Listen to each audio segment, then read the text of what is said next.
Il y a de cela quelques jours, les hommes se sont prononcés sur la question de la polygamie. On avait en plateau 2 sociologues et un juriste. Pour le juriste, la polygamie est prohibée par la loi de Côte d'Ivoire. L'un des sociologues ne partageait pas du tout cet avis. Pour lui, la loi doit refléter la réalité sur le terrain. Et de son point de vue, la polygamie est une situation de fait et il faut vivre avec, il faut même l'intégrer dans les lois du pays. Qu'en pensent les femmes? Ce soir, dans la série d'émissions consacrées à la polygamie, on a beaucoup de plaisir à recevoir 3 femmes. Maître Folda Kwasi, elle est notaire, membre de l'Association des femmes juristes. Mégane Boho, présidente de la Ligue ivoirienne des droits de la femme. Et Françoise Kwaku Amoa, épouse Kwame, conseillère de la présidente en charge de la solidarité des affaires sociales à LIDER, le parti. Elles nous diront justement ce qu'elles pensent de cette question.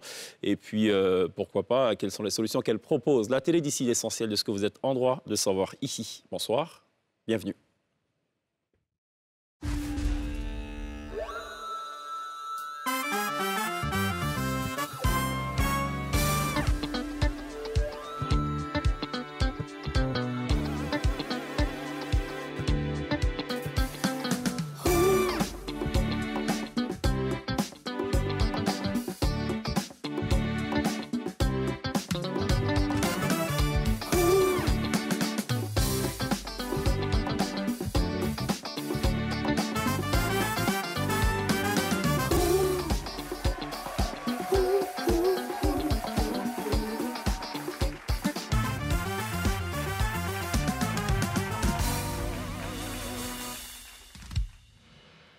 Tout ce que vous êtes en droit de savoir dans la télé d'ici tous les soirs, du lundi au vendredi sur NCI, la première chaîne de télévision privée de Côte d'Ivoire. Pour le volet artistique sur la scène de la télé d'ici, on recevra un guitariste émérite du nom de Oza. Il nous fera montre de son talent. Il est sous l'influence de bien de genres musicaux.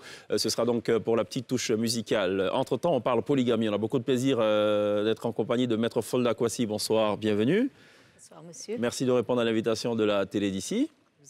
À vos côtés, Mégane Boho, qui répond également à l'invitation de la télé d'ici. Vous êtes présidente de la Ligue ivoirienne des droits de la femme. Je connaissais la LIDO, la Ligue ivoirienne des droits de l'homme. Elle existe depuis combien de temps, cette Ligue des droits de la femme? La Ligue existe depuis quelques mois. D'accord. C'est un réseau de féministes ivoiriennes et africaines. Nous sommes partout dans le monde et nous avons commencé principalement sur les réseaux sociaux. Pourquoi vous insistez sur le féminisme? Je crois que il y a lieu de le faire? Oui, c'est important. Pourquoi? Parce qu'on est dans une lancée de pouvoir promouvoir les droits des femmes. D'accord. Donc j'insiste sur le féminisme parce que ça va beaucoup venir appuyer mes propos sur la polygamie. Vous pensez que les droits des femmes sont bafoués ou sont moyennement appliqués? Enfin, c'est quoi votre analyse à vous? Je pense que les droits des femmes sont bafoués. Ah, carrément? Oui, et souvent pas reconnus à leur juste valeur. D'accord, ok. Bon, on va en parler, certainement. Françoise Kwaku, bienvenue. Vous êtes conseillère de la présidente de LIDER en charge de la solidarité des affaires sociales. Et vous répondez donc avec beaucoup d'enthousiasme à l'invitation de la télé d'ici pour parler de la question de la polygamie. Bien sûr. Merci d'être là. Ça va, Pierre? Ça va, merci. Ça fait 2 hommes contre 3 femmes. Non, je rigole. Non, il n'y a pas d'opposition. D'accord, absolument. Et alors, on l'a dit, c'est une série d'émissions consacrées à la question de la polygamie. Alors, Folda Kwasi, j'ai tout de suite envie de vous poser la question. La polygamie est interdite en Côte d'Ivoire, prohibée par la loi. C'est une bonne chose ou pas? Je n'ai pas d'opinion ni pour ni contre. Ah, d'accord. Oui, parce que aussi bien dans ma vie professionnelle que dans ma vie associative, je suis amenée à gérer les conséquences des choix matrimoniaux. Et il y a des polygynies bien vécues, et puis il y a des monogamies très très mal vécues. D'accord. Voilà. Et il y a également des polygynies qui posent beaucoup de problèmes, énormément de problèmes. Donc, pour moi, il faudrait vraiment, au bout de 60 ans, interroger la société ivoirienne, faire le constat de ce que nous avons aujourd'hui, avec les textes existants, quel est l'état sociologique des régimes matrimoniaux en Côte d'Ivoire. D'accord. Et en fonction de nos objectifs de développement nationaux, eh bien, voir comment améliorer la situation. Ce que vous dites est très intéressant parce qu'en fait, vous êtes à équidistance des positions tranchées. Vous n'êtes pas pour, vous n'êtes pas contre, donc vous ouvrez une sorte de troisième voie. Bon, c'est intéressant. Absolument. On va en parler. Mégane Beau, contre ou pour la polygamie ou la polygynie, on va le dire ainsi? Contre. Contre. Et pourquoi? D'abord, Ça vous donne des boutons? Il faudrait recadrer le débat parce que la polygamie, c'est la polygynie et la polyandrie. C'est cela. Parlons de la polygynie. Donc notre débat aujourd'hui, ce n'est pas la polygamie, c'est la polygynie. Absolument. D'accord. Quand on parle de la polygynie, ça vient à un homme qui a droit à plusieurs épouses. Et dans notre Constitution, il est prohibé qu'un homme puisse avoir plusieurs épouses. Alors que devant la loi, la Côte d'Ivoire a signé et a ratifié beaucoup de conventions qui disent que l'homme et la femme sont égaux devant la loi. Donc, légaliser la polygamie, c'est aussi légaliser la polyandrie. Mais sachant que notre société actuelle ne va pas l'accepter, je pense que c'est une forme d'hypocrisie. Pour ne pas, devant la loi, se porter en contradiction, il faudrait tout simplement ne pas le faire. D'accord. Qu'est-ce que vous reprochez à la polygynie? Et est-ce que vous pensez que la pilule de la polyandrie peut passer dans nos sociétés? La pilule de la polyandrie, peut-être qu'elle se fait, mais de manière aussi illégale, parce que la société évolue. Donc, les lois aussi évoluent. La polygamie, la polygynie, si on veut le dire, il faut d'abord le voir. Qu'est-ce que cela apporte à notre société? Quelles sont les conséquences sur nous, sur les enfants? Les lois sur le mariage viennent pour recadrer, si on veut dire, pour donner un certain équilibre à la cellule familiale. Est-ce que la polygynie va aider la cellule familiale dans ce sens-là? Si on réussit à répondre à la question, on aura toutes les composantes pour pouvoir trancher. On a un sociologue du nom de Dr Seibi qui dit que ça apporte quelque chose à la société. Dr Seibi dit que ça apporte quelque chose à la société. Je reviens aussi, comme Maître Folda l'a dit, il faut sonder. Il faut faire un sondage. D'accord. Parce que le sociologue va venir dire que ça apporte à la société et les concernés eux-mêmes, et la population eux-mêmes, et les femmes, et les hommes, et les enfants. Vous aurez tout à l'heure l'avis de femmes qui sont pour et vous ne serez certainement pas déçus du voyage, ça je peux vous le dire. Françoise Kouakou, alors... Françoise Kwame Kouakou, c'est mon nom, mais c'est Kwame... Françoise Kouakou, Amouan, épouse Kwame. Non, Madame Françoise Kwame, c'est encore plus... D'accord. moins long. Bon, attendez, je vais faire quelque chose. Madame Françoise Kwame, voilà, ça sera plus simple pour moi. OK. Voilà. Alors, Françoise Kwame, la loi l'interdit, la polygamie, on la constate tous les jours. Est-ce que vous direz comme Mégane qu'il y a une forme d'hypocrisie dans cette histoire? Non, moi, je vais parler au nom de leader. Oui. Comme je suis ici, je dis qu'une loi, on la vote, pas pour réprimander une société, mais pour améliorer la société, puis pour harmoniser l'avancée, comment on appelle, le vécu du peuple. Et nous, en tant que parti, quand on vient gouverner un pays, c'est pour apporter un bien-être. C'est vrai qu'aujourd'hui, la loi de la Côte d'Ivoire parle de monogamie, mais dans les faits sont là. Les faits, c'est que la monogamie n'est pas respectée. Soit qu'on ne met pas d'hypocrisie, soit on est conséquent avec nous, on n'est pas hypocrite, ou voit, comme on appelle, une prison. On arrête tous les polygames, parce qu'il faut mettre ça, on les met en prison, depuis, on passe à autre chose. C'est vrai que depuis 1964, la polygamie est prohibée dans les textes de Côte d'Ivoire. Pourtant, du plus haut des dirigeants des pays jusqu'à l'Ivoirien lambda, on constate qu'il y a des gens qui sont monogames sur papier, mais dans la réalité, ils sont polygames. Et il y en a qui le sont ouvertement. Ouvertement. Et tout le monde le sait, on ne fait rien. Même il y a des juges, il y a des gens d'État qui sont polygames, on ne fait rien. Donc, à un moment donné, il faut s'asseoir. Parler de la polygamie, ce n'est pas dire que c'est maintenant qu'on encourage la population à être polygame. Non, c'est qu'elle existe déjà. Si on en parle, ça veut dire que c'est un fait qui est là. Il est réel. Nous ne sommes pas en train de maintenant créer une société polygame. Il faudrait qu'on circonscrive bien le débat. On n'est pas en train de créer une société polygame, mais la polygamie existe déjà. C'est pour ça qu'elle constitue un problème pour nous. Il faut qu'on s'asseye aujourd'hui et puis on dit, bon, écoutez, depuis on a mis une loi, elle n'a pas marché, elle est là, mais dans la réalité, les gens sont polygames. Qu'est-ce qu'on en fait? Asseyons-nous. Et puis, essayons de réglementer pour voir les difficultés, comment on fait pour qu'elles fonctionnent bien, pour adoucir les conséquences négatives. D'accord. Donc, moi, je suis pour la polygamie. D'accord. Ah, vous êtes pour, carrément? Mon parti est pour. Et nous, c'est déjà pensé, c'est déjà réglé. Comment ça va se faire, la faisabilité, déjà. C'est vrai que votre leader, Mamadou Coulibaly, le professeur Mamadou Coulibaly, avait été de ceux-là qui, ouvertement, avaient justement invité à légiférer sur la question. Oui. Pour lui, c'est une véritable hypocrisie. Il ne le dit pas ainsi, mais en tout cas, c'est l'idée générale. Alors, Pierre, vous allez chercher à en savoir un peu plus, en promenant notamment les caméras de la télé d'ici dans les rues du pays. Oui, alors il faut avoir l'avis de tout le monde, donc comme vous le disiez, avoir l'avis de la société. Donc c'est un peu ce qu'on a essayé de faire, des femmes, des hommes âgés un peu moins. Et donc ça donne ce petit condensé de réactions sur la polygamie en Côte d'Ivoire. Bon, la polygamie, mais curieusement, ça m'intéressait parce que je n'aimerais pas que mon mari prenne plusieurs femmes en tout cas. Bon, la polygamie pour moi, ce n'est pas une bonne chose. C'est pas une bonne chose parce que on ne peut jamais aimer deux personnes de la même manière. Oui, on ne peut jamais suivre les deux lièvres à la fois. Bon, la polygamie, je pense que bon, ce n'est pas une bonne chose. Ce n'est pas bon parce que selon moi, Dieu a dit, tu quitteras ton père et ta mère et tu t'attacheras à une femme. Il n'a pas dit t'attacheras à deux femmes. Donc pour moi-même, c'est pas bon. Même ceux qui font ça là même là, voilà, c'est pas bon même. Sérieux. Bon, la polygamie, bon, moi, en tout cas, moi, je ne suis pas contre ça. Hein. La polygamie, c'est un truc qui est bon. Si tu as 4 femmes à la maison, c'est plus mieux que d'aller chercher femme ailleurs. Parce que ceux qui ont une seule femme à la maison, c'est eux qui cherchent femme ailleurs. Maintenant, si tu as 4 femmes à la maison, mais c'est quoi qui va te pousser d'aller chercher ailleurs? Parce que toutes les formes que tu veux, c'est à la maison. Si c'est mince, c'est à la maison. Si c'est grosse, c'est à la maison. Maintenant, les gens qui disent que la polygamie n'est pas bon, c'est eux qui font les faux trucs au dehors. Moi, je ne suis pas contre la polygamie. La polygamie, moi, je préfère ça. Parfois, la religion contraint. Parfois, la religion leur permet ou même permet aux époux d'avoir plusieurs femmes. Mais je ne suis pas sûre qu'une femme, naturellement, est contente ou heureuse d'avoir une rivale. Ce qui fait qu'il y a des conflits dans les foyers polygames est que l'homme, souvent, il met la différence. S'il a croisé la deuxième, la première devient automatiquement son ennemi.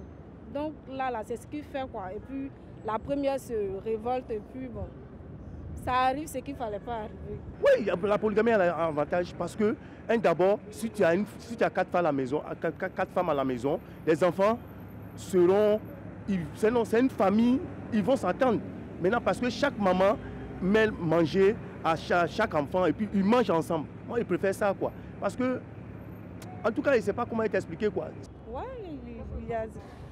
Bon, les avantages est que souvent, bon, il y a des hommes qui sont gentils. Hein. S'il a payé un pain de 7 000 pour la première, il paye pour la deuxième même 7 000 jusqu'à ce qu'elle soit satisfaite. Quoi. Voilà. C'est pas mon souhait, mais si c'est arrivé, on prend ça comme ça. Parce que c'est déjà arrivé, c'est tracé, c'est ton destin, bon, tu prends ça comme ça. Quoi. Alors, Maître Folda, je ne peux pas m'empêcher de penser à ce que vous disiez d'entrée d'émission. Il y a des polygynies qui ont réussi, comme il y a aussi des mariages monogames qui n'ont pas réussi, inversement. Quelles sont les raisons avancées par ceux qui pratiquent justement la polygynie? Qu'est-ce qu'ils vous disent ou qu'est-ce qu'ils vous ont dit? En général, je ne demande pas leur opinion sur le choix matrimonial. D'accord. Ce que je peux constater, c'est que les polygynies de fait en Côte d'Ivoire sont souvent sous-tendues par des questions religieuses ou alors par des questions coutumières, par des coutumes.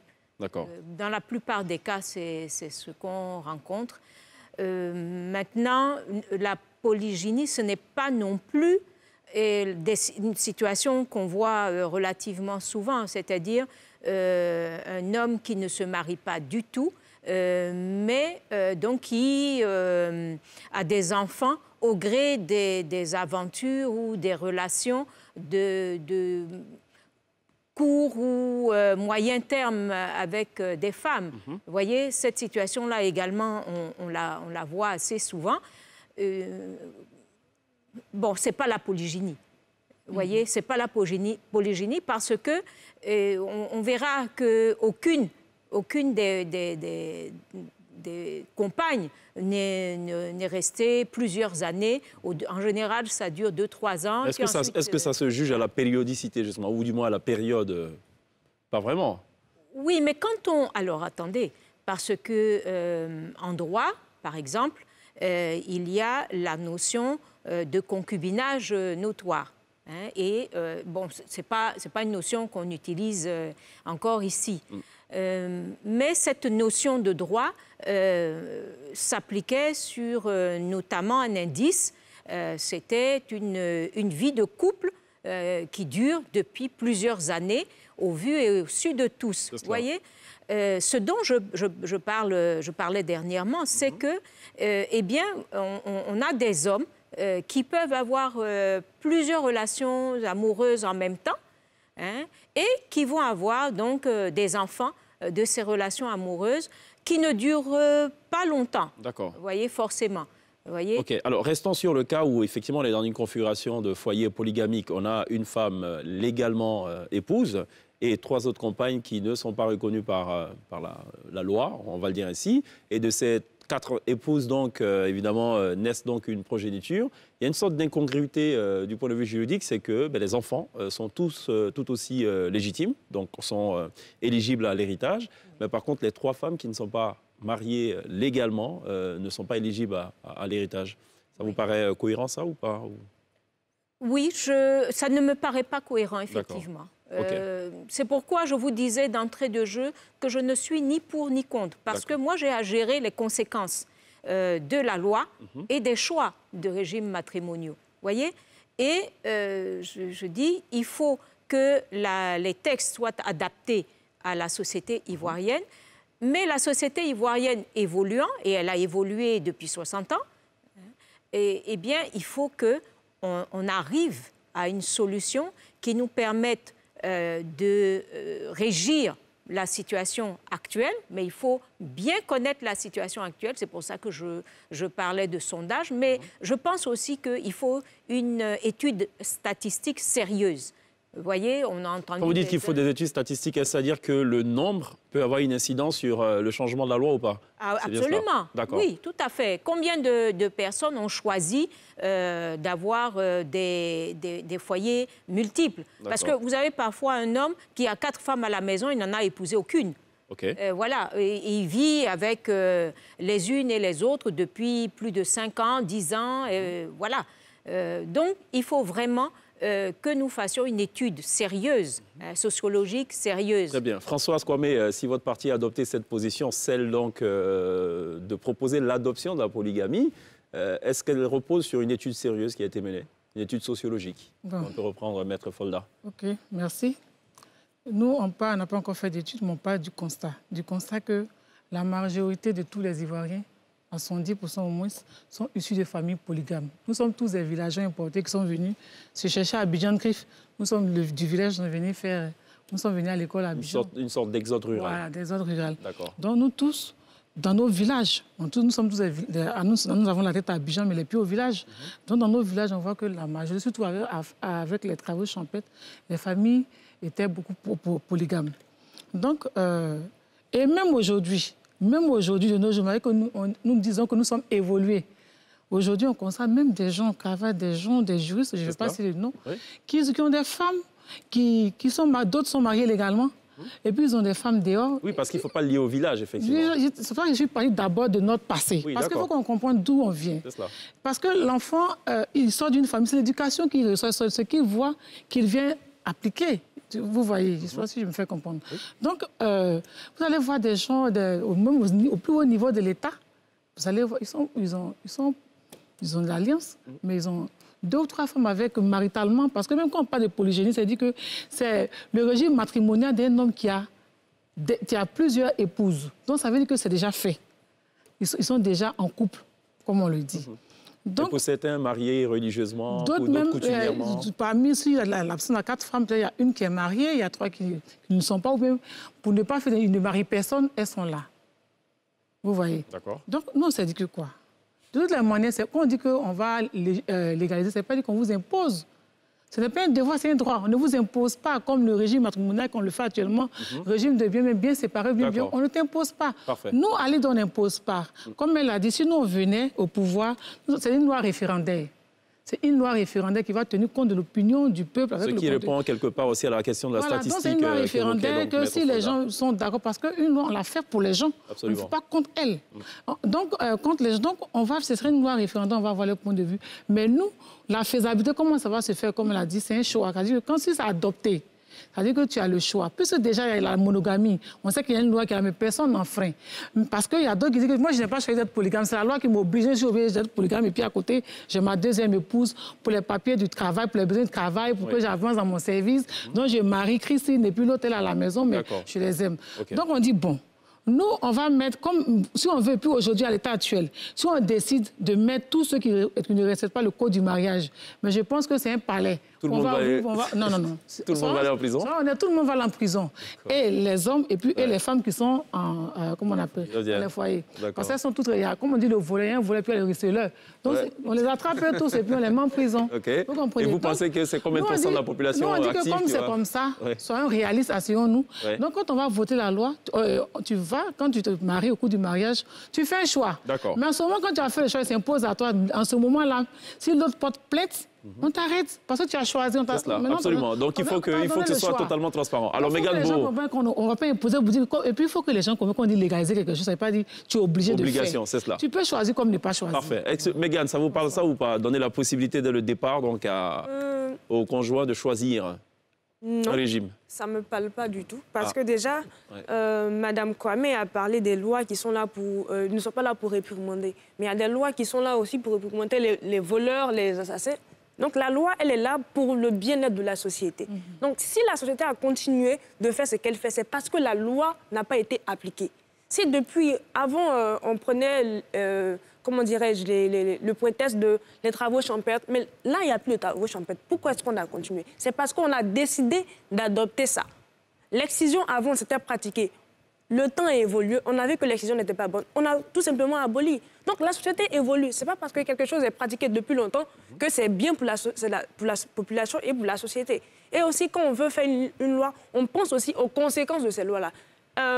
Légaliser la polygamie, ce n'est pas l'imposer, mais c'est la légitimer. Et c'est le fait qu'il y a des hommes qui, peut-être dans le secret, n'ont pas le courage d'assumer les positions. Mais une fois qu'on dirait que la polygamie est légalisée, ils vont sortir des trous.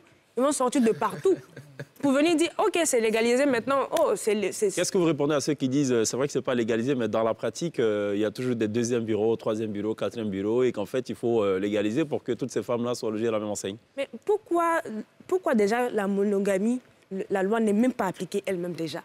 Parce que la monogamie, on ne l'impose pas à tout le monde. C'est une loi. Si tu ne veux pas te marier, tu ne veux pas de monogame, tu ne viens pas devant le maire, tu ne te maries pas. Tu restes chez toi et tu n'es pas sous le... Maître Folda, vous avez une réponse à ce qu'elle dit? Pourquoi la loi n'est pas appliquée?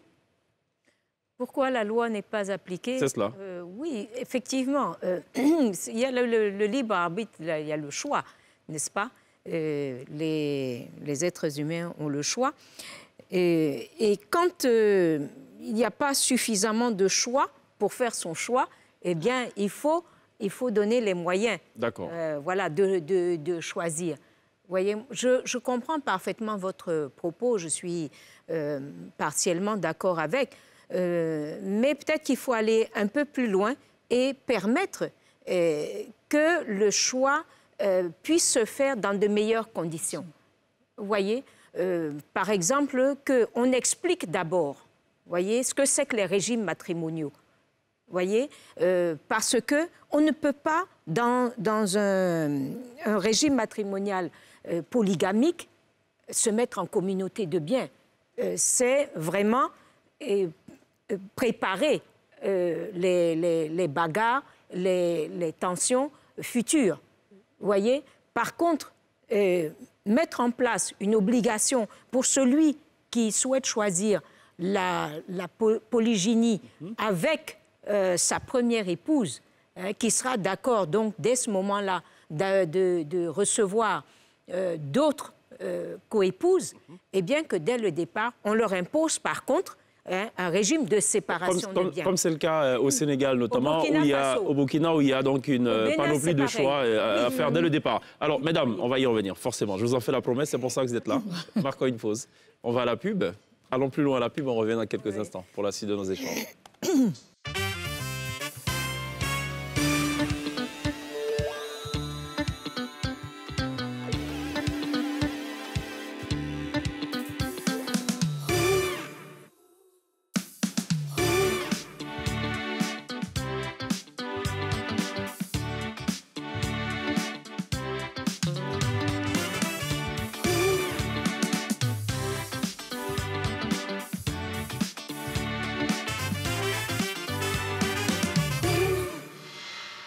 Télévivez la polygynie sur NCI dans la télé d'ici ce soir, donc avec 3 intervenantes. On va marquer une courte pause pour rappeler en 2 points ce qui constitue l'actualité majeure ici. C'est d'abord dans un premier temps donc la disparition apprise hier du président du Conseil supérieur des imams de Côte d'Ivoire, le COSIM, Cheikh Boakari Fofana. Nouvelle donc confirmée par le ministre de l'administration du territoire et de la décentralisation, Sidiki Diakité. Un communiqué du COSIM qui est intervenu un peu plus tard donc précise que le dignitaire religieux était atteint de la maladie à coronavirus. Dans un message publié sur les réseaux sociaux, le chef de l'État salue donc un grand homme de foi, un artisan de paix et du dialogue entre les confessions religieuses. Le président de la République qui présente donc ses condoléances les plus attristées à la famille, à la communauté musulmane et à l'ensemble des Ivoiriens. Et il termine par que son âme repose en paix. Autre actualité à retenir ce jour, le garde des Sceaux, ministre de la Justice et des Droits de l'Homme, Sanson Kambilé, a présenté mardi dernier à l'hémicycle de Yamoussoukro 2 projets de loi relatifs au domicile et au nom des enfants. Des projets de loi qui ont été adoptés par la Commission des affaires générales et institutionnelles de l'Assemblée nationale. Le premier projet de loi adopté à l'unanimité fait la part entre le domicile et la résidence qui se définit comme un lieu d'habitude, un lieu d'habitation temporaire, alors que le domicile est un lieu d'habitation fixe. Et de ce fait, le dit projet de loi impose à toute personne physique de déclarer son domicile à la mairie ou à la sous-préfecture dans les 6 mois de son installation. En outre, le personnel de maison demeurant chez son employeur a pour domicile celui de ce dernier. Le second projet de loi relatif au nom de l'enfant. Tout enfant pourra désormais porter sur son acte de naissance les noms de ses 2 parents. L'ajout du nom de la mère est facultatif. Ce projet ne vient pas faire disparaître le nom du père, ni obliger la mère à ajouter son nom à celui de son mari sur le jugement de son enfant, explique le garde des Sceaux. Ce projet de loi se fonde sur le principe d'égalité entre l'homme et la femme. C'est ce qu'il fallait retenir de l'actu d'ici. On revient à notre histoire donc de polygynie avec nos 3 intervenantes. Avant de passer à Pierre, vous vouliez donc réagir par rapport à la question donc, du choix qui doit être quand même offert dès le départ aux conjoints. Moi, je viens pour parler pour les droits des femmes. La Côte d'Ivoire a signé des traités, comme celui du protocole de Maputo, qui vient pour dire que l'État doit œuvrer pour ne pas qu'il y ait de discrimination envers les femmes. Alors que cette loi sur la polygamie, elle est discriminatoire en elle-même. Parce qu'on dit polygamie, mais ce n'est que la polygynie dont on vient faire l'apologie. Donc déjà, sur cette base-là... Il faut aussi admettre la polyandrie. Oui, une femme qui épouse plusieurs si on veut être juste et équilibre envers nous-mêmes, il faut qu'on le fasse. Mais si on n'est pas capable de le faire, on ne le fait pas. D'accord. Ça vous gêne, ça? Bon, moi, rien ne me gêne, mais pour le moment, je dis, nous sommes dans une société, quand nous marchons dans les difficultés, on s'arrête et puis on règle les difficultés. Actuellement, la polyandrie n'est pas un fait de société qui s'impose à nous. Ce qui s'impose à nous, c'est la polygynie. D'accord, très bien. Donc on dit actuellement, là, l'ordre du jour, c'est la polygynie, on va régler le problème. On vous a compris. À l'idée de nous, on dit quoi? On dit, déjà, si la loi est acceptée, on suppose que la loi est acceptée. Si elle est acceptée, si la loi est acceptée, d'abord, tous les foyers polygames qui existent déjà on les marie de fait, s'ils veulent, sur leur consentement. Ça dit que nos parents qui sont mariés depuis des années, on légalise des papiers qu'on légalise de fait, parce qu'il y aura beaucoup de préparation. Hein. Maintenant, désormais, pour les nouveaux foyers qui viennent se marier, c'est avec le consentement de la femme. Il faut qu'avant de venir devant le maître et présenter, c'est avec le consentement de la première épouse. Parce que quand tu commences à cheminer avec ton homme que vous allez aller au mariage, tu dis, moi, si on se met ensemble, moi, je vais prendre une deuxième épouse ou pas. Mais au moins, tu as déclaré, donc tu dis, la polygamie, c'est signé en ce moment-là. Ça devient un contrat qui vous lie vous deux. Et si on change d'avis Mais on laisse le choix comme le régime matrimonial en cours. Il y a des années après, si vous discutez, que vous revenez. La loi peut être rigide, elle est flexible. On vous a compris, parfait. Pierre? Je vais commencer par une question pour Mégane. Qu'est-ce que vous pensez des femmes qui sont pour la légalisation de la polygamie? Est-ce que pour vous, ce sont des femmes qui n'ont pas compris leurs droits? Non, le droit de la femme, c'est... Elle a le droit de choisir ce qu'elle veut. Elle a le droit de choisir si elle est pour la polygamie, si elle est pour la monogamie, oui.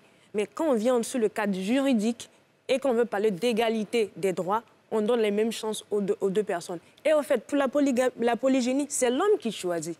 C'est l'homme qui choisit. Et il faut qu'on fasse un sondage pour voir le nombre de femmes qui, dès le départ, ont accepté que leur homme parte chercher une deuxième épouse. Il y a des femmes qui l'acceptent, mais je suis sûre que le nombre il est minime parce que quand on vient dans le cadre du mariage, c'est deux personnes déjà qui s'aiment, qui viennent se mettre ensemble. Vous pensez que ça s'est imposé à elle au fil du temps? Oui, parce que la société a accepté ça. On nous prend des prétextes religieux pour souvent nous mettre dans un cadre. Mais si on va bien au fond de ces textes religieux, il n'en est pas question du tout.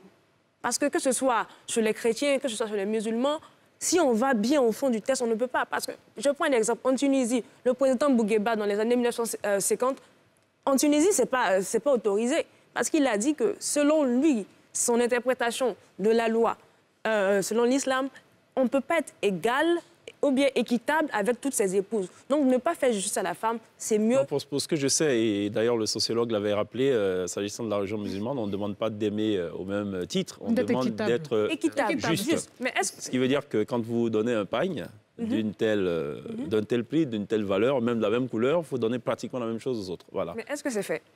C'est ça. Est-ce que c'est fait? Bon, après, bon. Alors, maître, aujourd'hui, est-ce que les fondements très religieux de cette question ne sont pas un frein à son débat sur la place publique? Non, je ne le crois pas du tout. Parce que elle vient de donner l'exemple de la Tunisie, mais tout le Maghreb, même un pays comme le Maroc, qui est très attaché à la loi islamique, ne pratique pas la polygamie. Vous voyez, je pense qu'on peut les compter. Ne pratique pas dans quel sens? Vous voulez dire que la loi l'autorise, mais ce n'est pas pratiqué? Mais ce n'est pas pratiqué du tout. Il y a très, très peu. Ce sont vraiment des résiliences de poches coutumières, hein, de personnes qui sont encore sous l'effet des coutumes islamiques qui pratiquent la polygynie. Et je peux vous dire que je n'en ai pas rencontré. J'ai été maintes fois au Maroc, du nord au sud, de l'est à l'ouest. Vous rencontrez... Moi, je n'ai pas rencontré de foyer de polygame. Vous voyez, par contre, ils disent qu'ils préfèrent avoir une seule femme.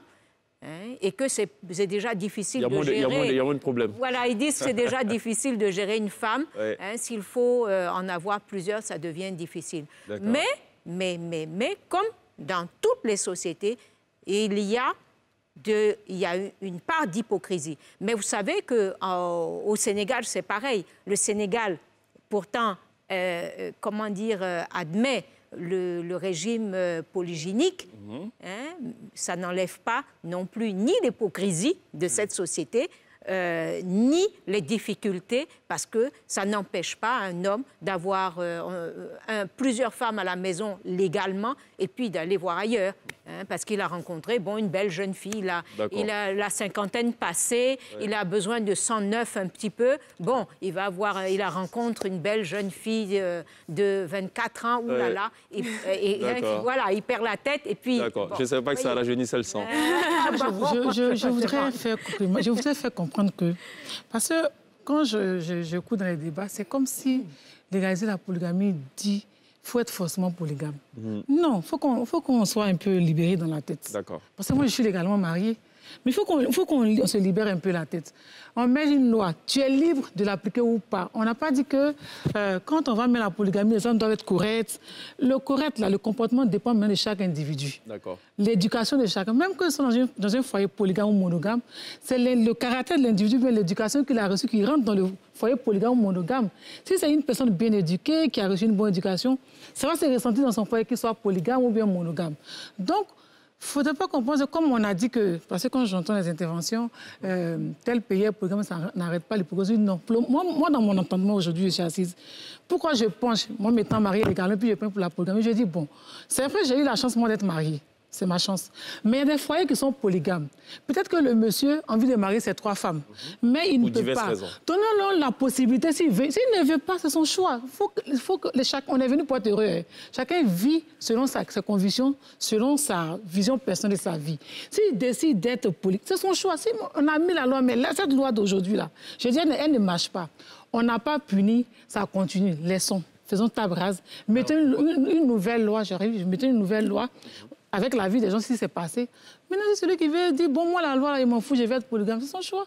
Mais au moins, on a donné la latitude à tout le monde de se retrouver, quoi. Moi, c'est tout mon problème. Maintenant que ça marche, ça ne marche pas, bon, ça, c'est qui? C'est quelle femme et quel homme qui se mettent ensemble, quelle est leur vision de couple, quelle est la famille qu'ils veulent fonder, quelle genre d'éducation ils veulent donner à leurs enfants, quelle est l'éducation qu'ils donnent à leur foyer. Ça n'engage que. Ce qu'on veut comprendre donc, dans le programme, dans ce que vous dites, c'est qu'on laisse le choix à la première épouse de décider si elle veut être dans un régime polygame. Comment l'État peut rentrer dans le foyer et s'assurer justement que le choix de cette épouse est justifié par des raisons qui sont volontaires et non par des raisons de contraintes économiques ou sociales. Comment on s'assure de ça quand on avance dessus? Écoutez, l'État n'est pas rentré, l'État a tellement, j'ai pas rentré, il a mis une loi. On dit, moi je sais pas, je dis que nous, si leader venait au pouvoir, les foyers polygames qui sont des fêtes, c'est déjà fait. Mais pour les nouveaux foyers, on dit pour aller, il faut le consentement de la femme. Si c'est pour problème économique, tu as accepté. Ça, tu vas subir les conséquences. Faut t'en vouloir toi-même. Dans la vie, il faut être suffisamment responsable. C'est compliqué de dire ça. Bon, on ne peut pas régler. La vie, là, elle est personnelle. Hein. Moi, monsieur X m'a arrêté, il m'a dragué, il m'avait dit, ah, ma chérie, écoute, moi, je te dis que je serai polygame. Si je sais que je n'ai pas d'argent, que j'ai besoin de toi pour manger, si elle m'assoit, j'ai subi les conséquences de mon choix. Écoutez, on ne peut pas... Je trouve que c'est très honnête de le dire ainsi, en tout cas. Au moins, il n'y a pas d'hypocrisie. Maintenant, si je veux partir, si je dis, bon, moi, je ne vais pas... On peut divorcer. Il faut qu'on comprenne que le mariage, c'est un contrat. Ça peut marcher comme ne pas marcher. Non, souhait que ça marche. Mais si ça n'a pas marché, on va rester dans un enfer. D'accord. Et on en tire les conclusions. On tire les conclusions. Donc, on a qu'à essayer d'être hypocrite. Alors, l'autre point que je voulais évoquer, c'est justement les conséquences de ces mariages polygames. On dit que le nombre croissant d'enfants conduirait le père, qui est responsable du foyer, à se désinvestir la plupart du temps donc sur les derniers arrivants d'un point de vue économique et qu'il n'y aurait pas toujours d'égalité des chances, en tout cas dans des foyers plus modestes. Qu'est-ce que vous en pensez?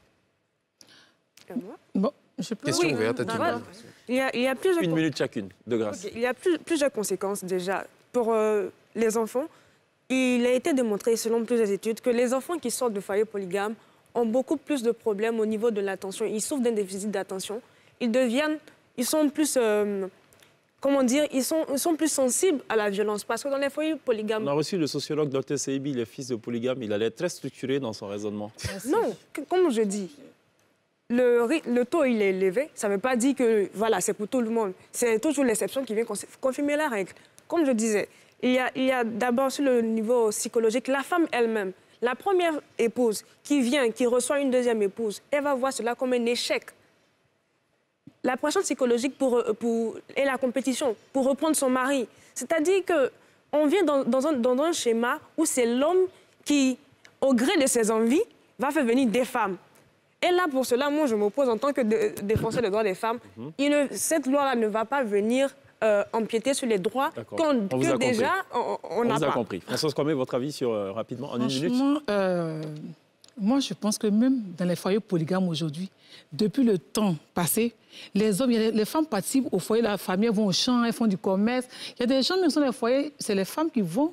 On voit même beaucoup chez les musulmans, où les femmes vont, elles ont des petits commerces, s'occuper de leurs enfants. Donc, comme moi je dis, quand on va dans un foyer, il faut savoir ce qu'on va chercher dans le foyer. Qu'est-ce qu'on va faire? Donc, il faut que les gens apprennent à être autonomes quand on rentre dans un foyer. L'autonomie, ce n'est pas travailler dans un foyer ou pas. Ce n'est pas l'homme seul qui éduque. Quand on parle d'éducation, c'est monsieur et madame. C'est pour ça que moi, aujourd'hui, je dis que j'encourage à l'autonomisation de la femme.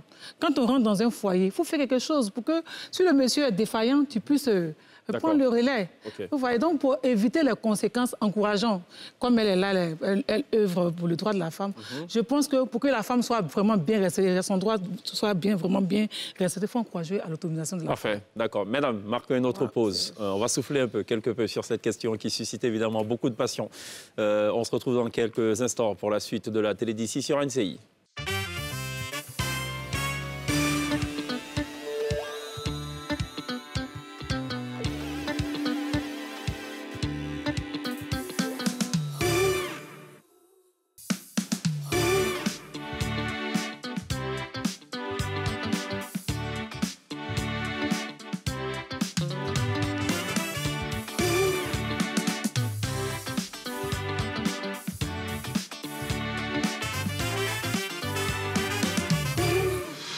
Vous faites toujours très bien de nous rejoindre sur NCI, la nouvelle chaîne ivoirienne. Ce soir, nous parlons de la polygynie. On va glisser sur la polyandrie peut-être en 30 secondes. Donc, parlons de polygamie pour faire plaisir à Mégane.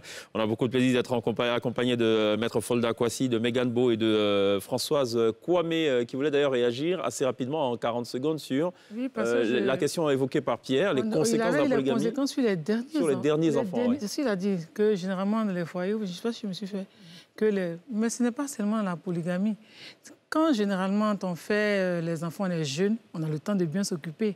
Mais plus on prend de l'âge, la vieillesse prend, donc on n'a pas le temps de regarder les enfants. Mais c'est pareil pour les foyers polygames. Puis maintenant, le nombre d'enfants qui sont dans un foyer monogame ou polygame, si le nombre d'enfants s'intensifie, c'est normal que... D'accord, donc ce n'est pas lié au régime matrimonial. Pas lié au régime, donc c'est ce que je voulais souligner. D'accord, très bien. Est-ce que ça marche, les foyers polygyniques? Ça marche ou pas? J'ai besoin de l'avis de maître. Bon, je vous l'ai dit à l'entame, moi je gère les conséquences des choix.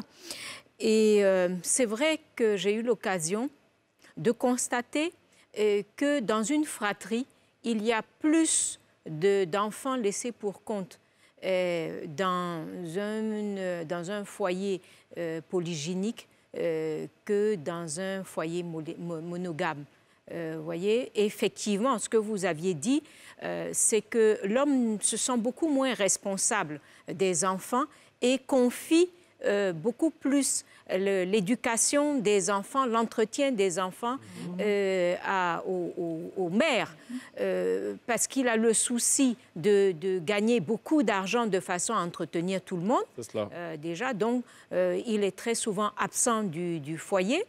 Et les mères ont un niveau, évidemment, de scolarisation différent. Et donc, il y a un net déséquilibre entre les enfants. Certains réussiront brillamment et puis d'autres peuvent être non scolarisés ou très peu scolarisés. Et quand on reçoit un dossier de succession d'un père polygynique, enfin, qui était dans un mariage polygynique, eh bien, vous pouvez avoir certains des enfants qui n'ont rien fait, qui ne font rien et qui sont donc, je dirais, à la merci des autres, ou bien ils s'accaparent tous les biens parce que justement, ils n'ont pas les moyens de s'en sortir tout seuls. D'accord. Voilà. Princesse. Alors, est-ce que la polygynie ne va pas à l'encontre des droits humains de disposer de son corps et d'être réduit à l'état d'un objet que l'on collectionne ou qu'on possède? Oui. C'est la base sur laquelle je m'appuie pour être contre la polygynie. Parce que comme la polygynie ne donne pas le droit à la femme de disposer de son corps. Si on veut parler de l'histoire de la polygynie, dans le temps, est-ce que les femmes avaient le droit de s'opposer à cela? Non, il y a plein qui sont partis parce que leurs parents leur ont dit, parce que leur religion le leur a imposé. Mais ce n'était pas quelque chose qu'elles voulaient. Et plus on avance, plus la femme commence à avoir commence à jouer de ces droits-là. Mais est-ce que la polygynie va venir ici l'aider? Non, je ne pense pas. Parce que la loi en elle-même vient réprimer les droits d'être égaux devant la loi. Donc déjà, cette loi-là vient à l'encontre de la promotion des droits des femmes. Alors, vous parlez de princesse et vous soulevez le fait qu'on ne dispose pas forcément de son corps le contexte polygynique. Je ne sais pas si c'est vrai ou pas. Je propose qu'on regarde cet élément produit par nos confrères de Le Monde. On va regarder cela en 2 minutes 56 secondes pour s'en faire une petite idée. Et puis on revient juste derrière pour le débrief. Djedja, j'ai 27 ans. Je suis journaliste et je suis dans un couple polygame. On s'est mariés récemment. Au jour d'aujourd'hui, ça doit faire 3 mois, quelques jours. J'ai jamais voulu être la femme d'un seul homme. Même si j'étais première femme, je sais que tôt ou tard, j'allais demander à mon époux d'aller soit trouver une seconde épouse. Je te vois un peu choquée, mais je vais t'expliquer. C'est parce que moi, je tiens trop à mon indépendance. Quand ton mari a 2 épouses et tout, ça dépend de comment il gère ses tours. Genre, s'il vient 2 fois dans la semaine, 3 fois et tout, tu auras toujours ton espace, ton moment pour prendre soin de toi. Voilà. Moi, je pense que je peux rester dévouée à mon époux tout en étant libre. Parce que moi, dans ma tête, je suis quelqu'un de très, très libre. J'utilise même le superlatif, je suis très libre. Même s'il est loin, je me dis toujours qu'on est en contact. On s'envoie des messages le matin, coucou chérie, tu vas bien? Je lui dis bonne journée, juste pour ne même pas l'embêter, encore moins l'envahir. Moi, mon mari, il aime sa première épouse et moi-même. Il y en a qui disent que oui, un homme ne peut pas aimer deux femmes et tout. Peut-être qu'il peut les aimer d'une manière différente.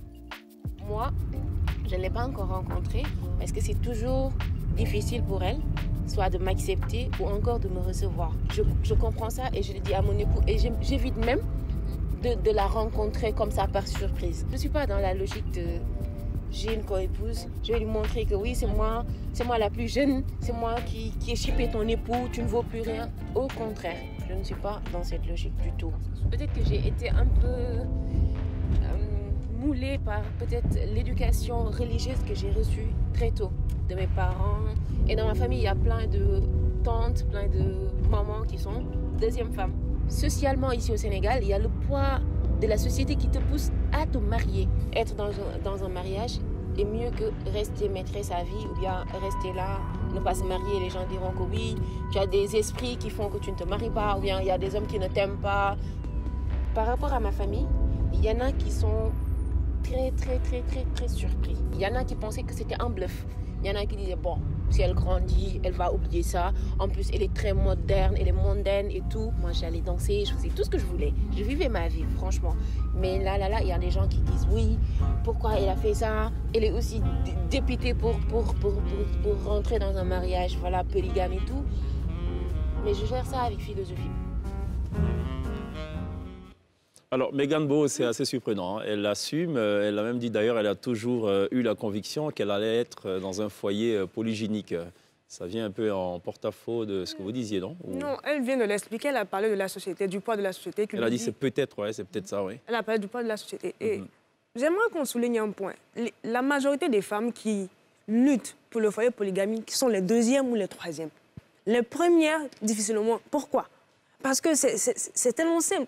C'est difficile d'accepter une autre personne venir entrer dans ton intimité. Qu'est-ce que vous répondez à ceux qui disent que dans certaines sociétés, par exemple, le ratio homme-femme est plus en faveur de la femme et que du coup, si on devait se contenter d'une seule femme, certaines femmes seraient plutôt réduites à être soit des maîtresses ou même à la prostitution carrément?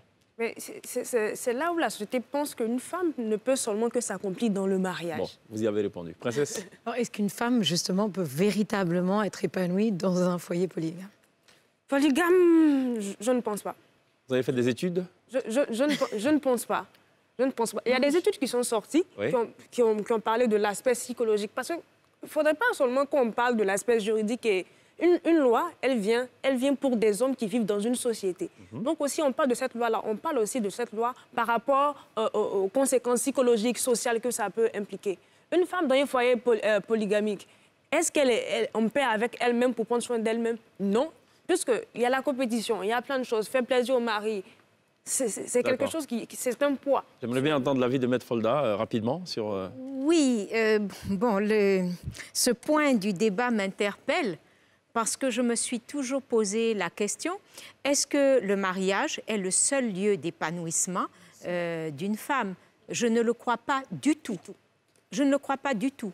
Et pour moi, peu importe le régime dans lequel on se trouve marié, que ce soit un régime de monogamie ou de polygynie, eh bien, la femme a le droit de s'émanciper, le droit de vivre sa vie, le droit de réaliser ses rêves, voyez?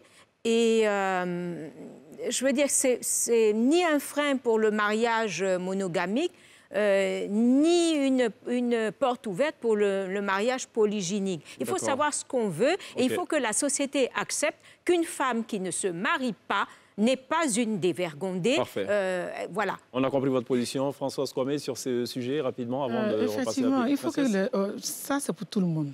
Il faut que je revienne là-dessus. D'abord, j'insiste. Légaliser la polygamie ne veut pas dire qu'on est obligé. Ce n'est pas une contrainte. Ça, il faut que les gens se mettent à l'aise. D'accord. Et puis, il faut qu'on comprenne aussi que la vie, c'est un choix. Chacun choisit sa vie, et puis il est libre de la mener, et puis de subir toutes les conséquences qui en découlent. Ça, maintenant, qu'on soit heureux ou pas, ça dépend de... Le bonheur est individuel. Quand on va dans un foyer, c'est pas le foyer, même les enfants ne rendent pas heureux. Il faut que ça, c'est ma conviction personnelle, mon éducation religieuse. Le foyer ne rend pas heureux. Le bonheur, c'est nous-mêmes les enfants, parce qu'on peut rentrer dans un foyer puis en mourir, comme ne plus être en dehors puis être bien. Donc le foyer, on n'est pas forcément... Si on a désir de se marier, on sait ce qu'on s'en va chercher. Il faut que les gens, si c'est pour les biens économiques, les besoins, ça, tu assumes les conséquences. Si c'est pour les yeux de la société, pour que tu assumes les conséquences. Mais il faut que nous, en tant que, moi je parle en tant que parti, on vient mettre une loi pour régler un fait qui s'impose à nous. Maintenant, libre choix à chacun d'y entrer ou bien de ne pas y entrer. Très bien, princesse. Voilà. Alors, ma question s'adresse un peu à vous. En quoi la polygamie est un modèle matrimonial qui, justement, permet de construire l'identité familiale et économique? OK. D'abord, comment on appelle... pour moi, la polygamie, ça va régler un peu beaucoup d'injustices, hein, pour ma part. D'abord, c'est vrai qu'on dit que l'homme, il est polygame, mais lui-même, il n'est pas à l'aise vis-à-vis. Il le fait, il se présente aux gens, mais il sait que les gens n'ont pas une bonne opinion de ce qu'il est en train de faire. Donc, il n'est pas trop à l'aise en ça. Il culpabilise un peu. Sauf quelques-uns qui l'assument pleinement. Donc, on le met d'abord à l'aise. Ça, c'est un. De mon deuxième point de vue, au niveau des femmes, toutes les femmes, parce que ce petit palabre qui ne dit pas son nom, qui ne veut pas voir, c'est parce que de manière inconsciente, on n'accepte pas que notre homme ait une deuxième femme ou bien une... Donc, ça fait que déjà, donc, il y a une lutte au niveau des femmes, de la première, de la deuxième, puis cette lutte est transposée chez les enfants qui luttent sur le même pied d'égalité. Mais avec la polygamie, je me dis que toutes les femmes, elles savent qu'elles seront mariées. Je vais à la mairie, j'ai marié mes trois femmes. Donc, pour moi, ça va créer un équilibre. Pour moi, personnellement. Okay. Moi, aujourd'hui, je suis devant vous. Je dis que tu sois monogame, si ton mari, toujours dis, hein, moi, mon époux, là, voici mon époux qui est assis, mon époux, là. S'il va aller prendre une femme, tu veux pas, il va aller prendre. Mais vous, c'est parce que vous êtes la première sur le podium. Non. Je sais, vous savez, moi, je me suis dit que le bonheur, moi, je me dis le mariage n'est pas source de bonheur. Si tu vas dans le mariage pour être heureux, tu vas divorcer. Que tu penses que c'est ton mariage qui va te rendre heureux, tu attires à terre. Quelqu'un disait justement, un coach qu'on a reçu disait qu'on ne va pas dans le mariage pour chercher le bonheur. On a d'abord le bonheur et on y va pour acheter quelque chose. Alors, qu'est-ce que vous répondez? Qu'est-ce que vous répondez à ceux qui disent que la monogamie, c'est une affaire de blancs, qu'ils arrêtent de nous fatiguer ces histoires? Non, moi, je ne suis pas en cette situation de blancs. Je ne suis pas en fait des blancs. D'accord. La monogamie, c'est quelqu'un qui dit, bon, moi, j'ai décidé, je vais marier une seule épouse, c'est mon choix. D'accord. Moi, je ne suis pas dans le copiens blanc ou pas. Dans mon entendement, c'est un choix. Moi, j'ai décidé, si je veux être monogame, d'être monogame. Si j'ai envie d'être polygame, parce que moi, je me retrouve... J'ai des expériences, de toute façon, on passe à étaler de polygamie qui ont bien réussi, de polygénie qui ont bien réussi, comme de familles de monogamie qui n'ont pas réussi. Comme le disait notre Ahmed Fonda dans notre émission. Alors, regardons cet extrait, juste un petit bout quand même. Ça se passe au Sénégal, c'est une occidentale, une caucasienne, qui est co-épouse. Voilà, on va regarder juste en 30 secondes. Nicole était informaticienne à Yverdon. Suite à de graves problèmes de santé et une période de chômage, elle décide de quitter définitivement le froid et la Suisse pour s'installer ici, où elle a fait un choix particulièrement atypique. J'avais le terrain et je voulais une maison. Merci. Et puis, il me fallait quelqu'un, un homme, pour m'aider à la construire. J'ai rencontré Mbaye. Bon, il me plaisait, et puis j'avais un œil dessus. Et là, moi, je l'ai dragué. Il m'a dit, d'accord, tu me plais, on se plaît, mais moi, je veux une femme sénégalaise, je veux des enfants. Alors, si tu es d'accord, on démarre une liaison ensemble, mais moi, je veux une femme sénégalaise. Alors, j'ai accepté. On s'est rencontrés, Ami et moi. On a beaucoup parlé. Elle m'a plu, puis j'ai dit à Mbaye, d'accord.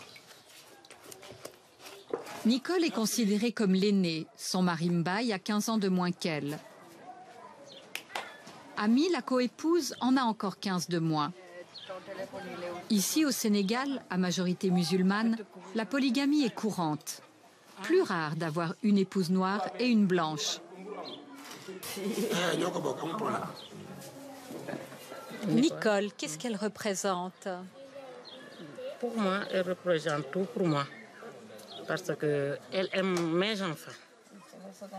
Oui, c'est ça la meilleure chose. Elle aime mes enfants. Et moi, celle qui aime mes enfants, je l'aime. Alors, cet élément vidéo me fait penser d'abord à Françoise Kwame qui disait qu'on entre dans un foyer, soit pour certains intérêts, en gros, on recherche un bonheur particulier.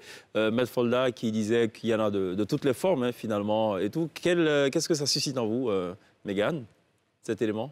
Cet élément-là, déjà, elle a dit qu'elle ne peut pas faire d'enfants.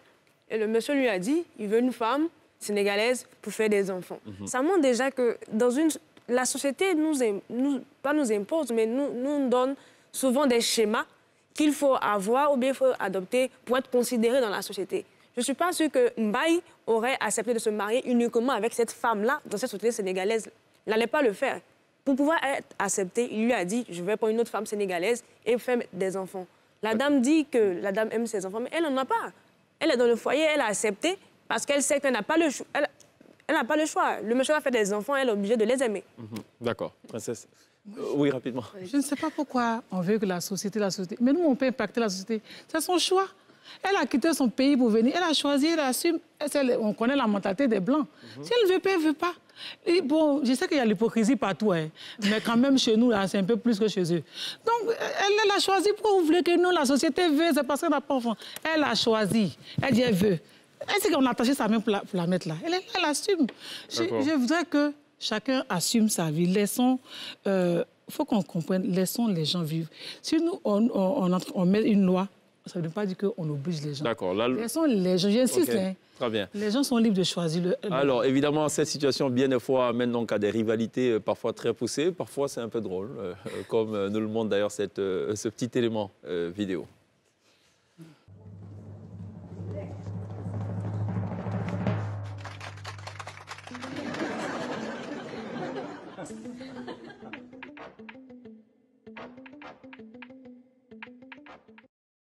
Bon, c'est bon, vous avez compris ce qui se passe, mesdames. Oui. Non, pas non. J'ai déjà vu la vidéo. Vous avez la vidéo, vous l'expliquez à Maître Folda, ce qui se passe? Deux femmes qui utilisent des pratiques de maraboutage sur leur mari et en le faisant, elles se rencontrent. Donc, voilà. En fait, elles réalisent qu'elles ont les mêmes armes et tout, voilà, pour la conquête de l'homme, d'accord. Princesse, vraiment, 15 secondes. Alors, dans un souci de parité et surtout d'évolution, je vais revenir sur une question sur laquelle vous avez déjà parlé. Est-ce qu'on doit évoluer, justement, et avoir un régime de polyandrie aussi? Pardon. Si on veut être juste envers nous-mêmes, on le fait. Et comme ça, on est juste parce qu'on ne peut pas faire une loi pour venir marcher sur d'autres personnes. Parce que cette loi-là, elle ne vient en rien pour équilibrer les choses entre l'égalité, entre l'homme et la femme devant la loi. Donc, si on veut être juste, on légalise la polygamie dans toute sa forme, la polygynie et la polyandrie. Et d'accord, on est dessus. Et en plus, les lois se votent au Parlement. La majorité des parlementaires sont des hommes. Jusqu'aujourd'hui, la monogamie est là. Le problème, il est où? Il faut qu'on le cherche. Okay. Je vais vous dire juste un truc qu'un internaute a dit. Comment maintenant on va pouvoir payer la dot à 4 hommes?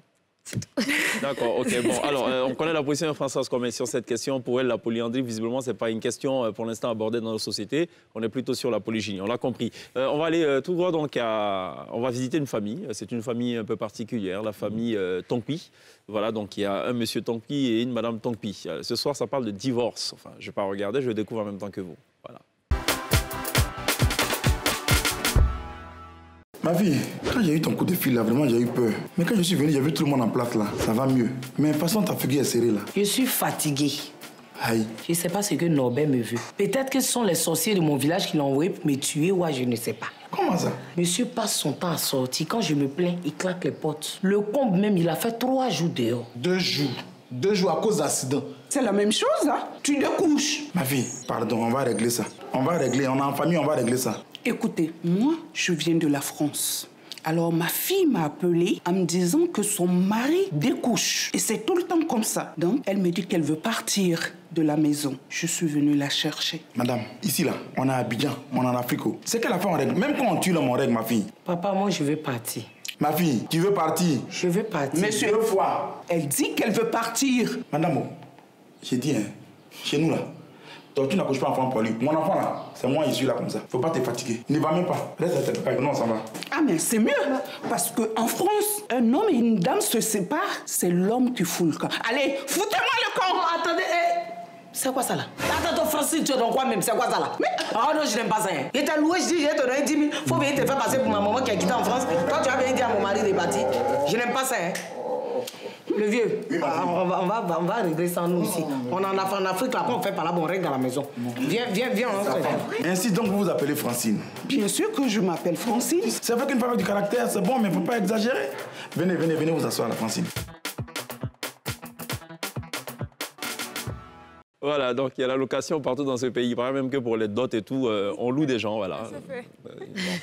Bon, ok, marquons une pause. Il y a la pub, on revient juste derrière pour le dernier virage de la télé d'ici.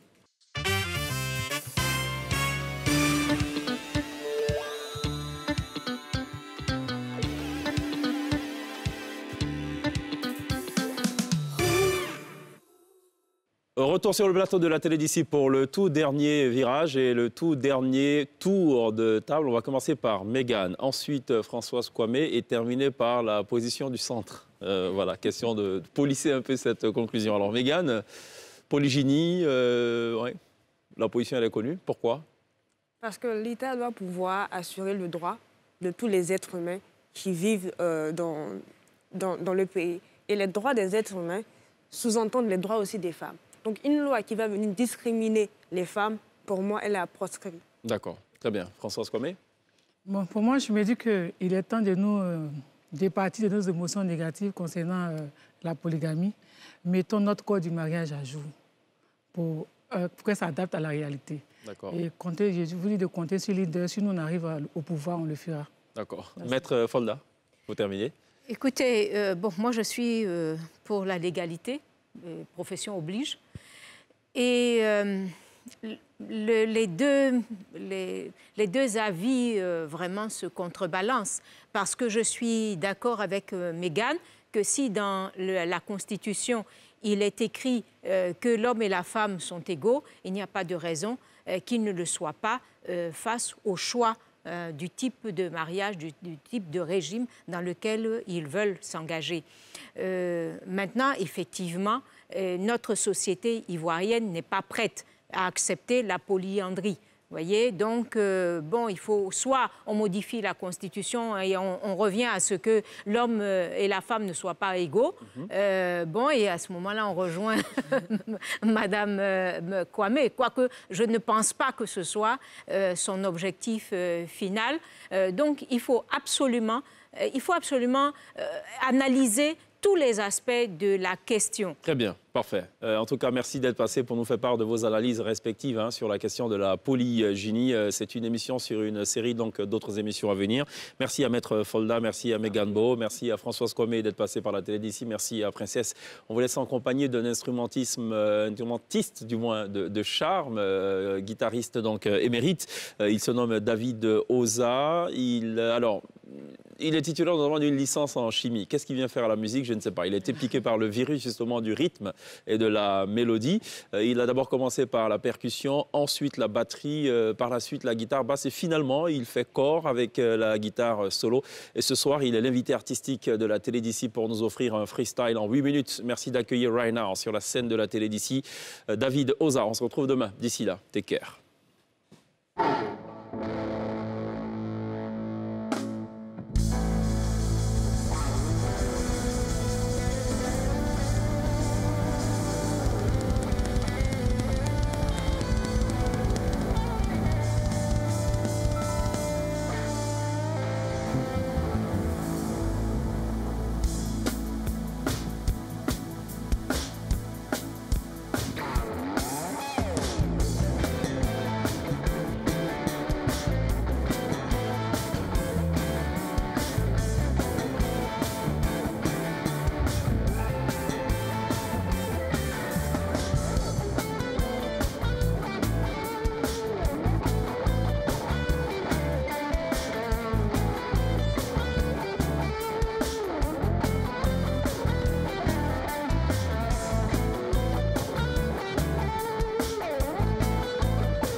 Good job. Merci d'applaudir David Oza.